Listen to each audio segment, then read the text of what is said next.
அண்மை செய்தி.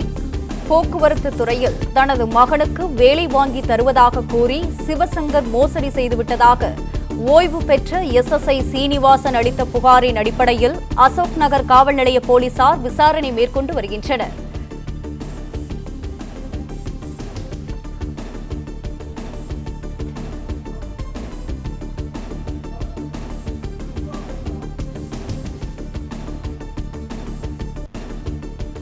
போக்குவரத்து துறையில் தனது மகனுக்கு வேலை வாங்கி தருவதாக கூறி சிவசங்கர் மோசடி செய்துவிட்டதாக ஓய்வு பெற்ற SSI சீனிவாசன் அளித்த புகாரின் அடிப்படையில் அசோக் நகர் காவல் நிலைய போலீசார் விசாரணை மேற்கொண்டுள்ளனர். அமைச்சருக்கு நெருக்கமானவர் என கூறி இளஞ்செழியன் என்பவர் வங்கிக் கணக்குகளில் ரூபாய் 23 லட்சம் பெற்றதாக SSI சீனிவாசன் தனது புகாரில் தெரிவித்திருக்கிறார்.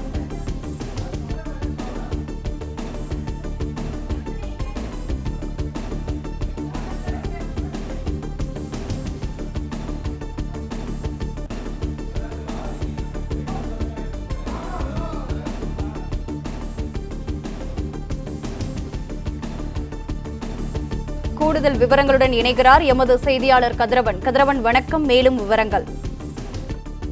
அரசு வேலை வாங்கி தருவதாக மோசடி செய்த விவகாரத்தில் ஏற்கனவே முன்னாள் அமைச்சர் சிவசங்கரின் உதவியாளர் என்று கூறக்கூடிய இளைஞர் என்ற நபர் கைது செய்யப்பட்டார். இந்த நிலையில அந்த கைது நடவடிக்கை தொடர்பான முதல் தகவல் அறிக்கை வெளியாகி இருக்கிறது.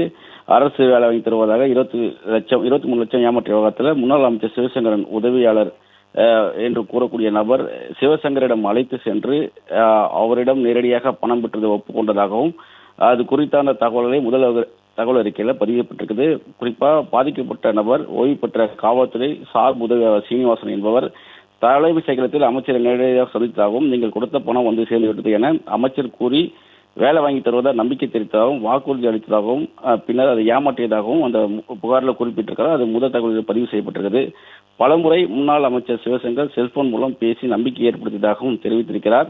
குறிப்பாக இளஞ்செழியன் அவருடைய தாயார் மூலமாக முன்னாள் முதலமைச்சர் மனைவி துர்கா ஸ்டாலின், துணை முதலமைச்சர் உதயநிதி ஸ்டாலின் மற்றும் சபரீஷ் ஆகியோருக்கு நெருக்கமானவர் என்று கூறியும் முன்னாள் அமைச்சர் சிவசங்கரன் தனது தாயார் தான் ஆசிரியராக இருந்து அவருக்கு கல்வி கற்றதாக கூறியும் இந்த மோசடியில் ஈடுபட்டதும் தெரிய வந்திருக்கிறது. பல பேரிடம் இளைஞரின் பணம் பெற்றுக் கொண்டு அரசு வேலை வாங்கி தருவதாக குற்றச்சாட்டுகளை முன்வைத்து அது தொடர்பாக அவர் அந்த புகாரில் குறிப்பிட்டிருக்கிறார். அதுவே முதல் தகவல் அறிக்கையிலும் பதிவாகி இருக்கிறது.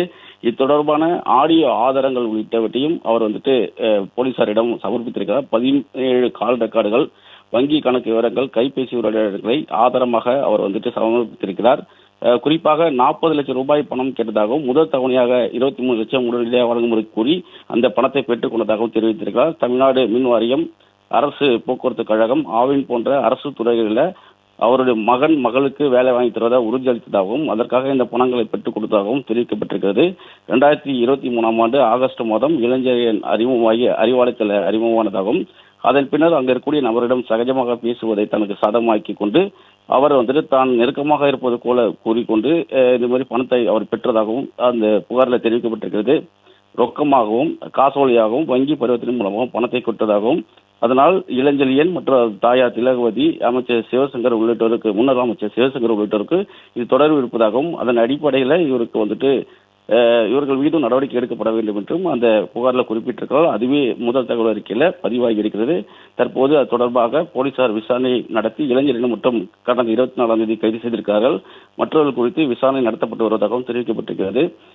2023-24 அன்று சென்னை தலைமை செயலகத்தில் நேரடியாக சென்று முதலமைச்சர் முன்னாள் அமைச்சர் போக்குவரத்துறை அமைச்சர் சிவசங்கர் அவர்களை சந்தித்தாகவும் அதற்கான பதிவேட்டில் அவர் பதிவு செய்திருப்பதாகவும் தெரிவிக்கப்பட்டிருக்கிறது. இவ்வளவு ஆதாரங்களையும் தான் சமர்ப்பித்தும் நடவடிக்கைகள் எடுக்கப்பட வேண்டும் என்று அவர் குறிப்பிட்டிருப்பதாகவும் அதன் அடிப்படையில் தற்போது முதல் தகவல் அறிக்கையானது பதிவு செய்யப்பட்டிருப்பதாகவும் தெரிவிக்கப்பட்டிருக்கிறது. பணம் திருப்பி தராமல் அரசு வேலை வாங்கி தருவதாக மீண்டும் நம்ப வைத்து ஏமாற்றியதாகவும் தற்போது தகாத வார்த்தையால் திட்டி மிரட்டுவதாகவும் அதன் அடிப்படையில் இந்த புகாரானது கொடுக்கப்பட்டிருக்கிறது. அதன் அடிப்படையில் தான் முதல் தகவல் அறிக்கையும் பதிவு செய்யப்பட்டிருப்பதாக அந்த முதல் தகவல் அறிக்கையில் கூடிய தகவல்கள் வெளியாகி அதிர்ச்சியை ஏற்படுத்தியிருக்கிறது. அதனால முன்னாள் அமைச்சர் சிவசங்கருக்கும் இந்த மோசடியில் தொடர்பு இருப்பது தெரிய வந்திருப்பதாக காவல்துறை தரப்பில் தெரிவிக்கப்பட்டிருக்கிறது.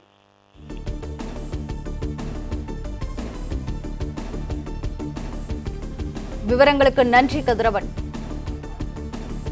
பிளே ஸ்டோர் மற்றும் ஆப் ஸ்டோரில் இருந்து பாலிமர் செயலியை QR கோடு மூலம் பதிவிறக்கம் செய்யுங்கள். செய்திகளை உடனுக்குடன் பெறுங்கள்.